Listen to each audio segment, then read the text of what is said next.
लाखों की ठगी करने वाले गिरोह का भंडाफोड़ हुआ है। कैसे घटना का वर्कआउट हुआ है और कितने लोग पकड़े गए? देखिए, ये बीघापुर थाने में 21 तारीख को एक जो मोनू सैनी है उनके द्वारा सोनी उनके द्वारा एक तहरीर दी गई थी जिसमें अभियोग पंजीकृत हुआ था FIR नंबर 45/25 बीघापुर थाने में। इसमें जो वादी है उसके द्वारा बताया गया कि एक व्यक्ति है, एक 2-3 लोग थे जिनके द्वारा उसके साथ टप्पेबाजी की गई है और उसको लालच दिया गया था कि जो सऊदी की करेंसी है रियाल, उसके 3 लाख जो डिनोमिनेशन के नोट जो हैं वो देंगे और उसके बदले में उसको 2 लाख रुपए की इंडियन करेंसी नोट्स देने हैं।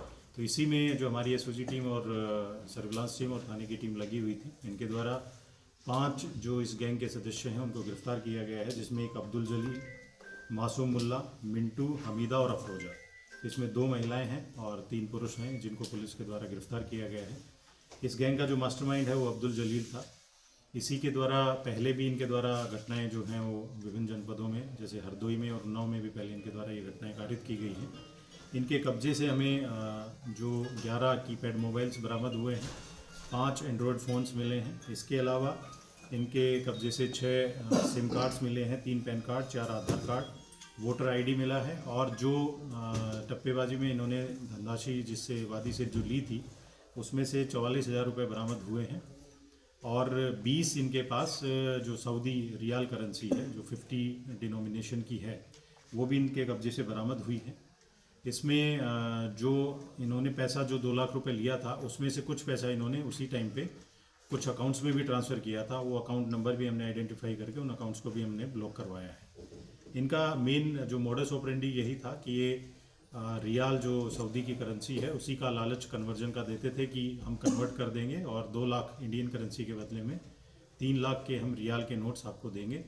उसी में ये फंसाते थे और हर बार ये नया सिम यूज़ करते थे। इनके द्वारा जो सिम इशू करवाए गए हैं वो भी फर्जी ID कार्ड्स पे करवाए गए हैं, तो उसका भी हम जांच कर रहे हैं कि कहाँ से ये इनके ID कार्ड्स इशू हुए हैं।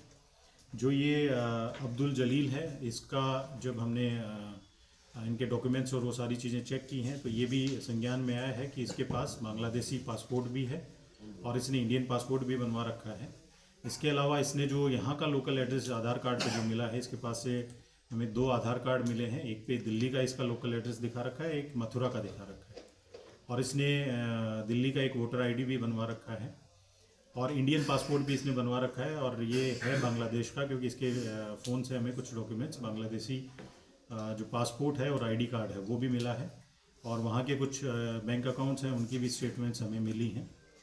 तो इसमें ये सारी जो गैंग है ये सारे इसमें बांग्लादेशी हैं और ये अफरोजा है, इसके भी कुछ डॉक्यूमेंट्स हमें इनके मिले हैं जिसमें इसके पास भी जो बांग्लादेश का पासपोर्ट और इंडिया का पासपोर्ट इसका बना हुआ है।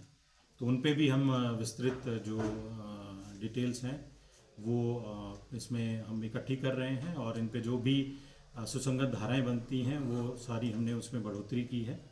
और ये यहाँ पे कैसे रह रहे थे, कैसे इन्होंने ये फर्जी आधार कार्ड या जो वोटर ID हैं ये बनवाए हैं, इसके बारे में भी जो हमारी टीम है वो इसमें गहनता से जांच करेगी और जो भी लोग इसमें इन्वॉल्व होंगे उनके विरुद्ध भी हम कार्रवाई सुनिश्चित करेंगे। कप्तान साहब, अभी तक उन्नाव में इन लोगों ने कितने लोगों का शिकार बनाया है? देखिए, अभी जो रिसेंट में इन्होंने बीघापुर में किया था, एक सफ़ीपुर के और जो व्यापारी थे उसको ये टारगेट कर रहे थे, उसको कर नहीं पाए, उससे पहले ही हमने इनको पकड़ लिया। उससे पहले हरदोई में भी इनके ऊपर 2022 में अभियोग पंजीकृत हुआ था जिसमें इनके विरुद्ध कार्रवाई हुई थी। उसमें भी इन्होंने सेम मॉडस ऑपरेंडी में जिसमें टप्पेबाजी और ये सारे इसमें इन्वॉल्व थे। तो ये इनका आपराधिक इतिहास है, पहले भी इन्वॉल्व रहे हैं। यहाँ ये एक किराए के मकान पे रह रहे थे।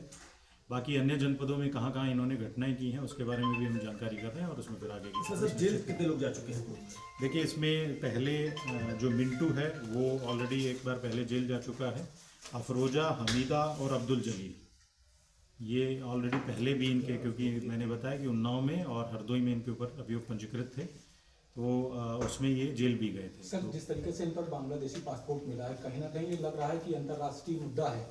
क्या इस मामले सुरक्षा से जुड़ा हुआ है? क्या भारतीय सुरक्षा एजेंसियों को भी इसके बारे में जानकारी दी जा रही है? देखिए, जो हमारी जो कंसर्न जो भी एजेंसीज हैं उनको भी हमने इन्फॉर्म कर दिया और उन्होंने उनके द्वारा भी इनसे इंटरोगेशन की गई है, वो भी जांच कर रहे हैं। तो बाकी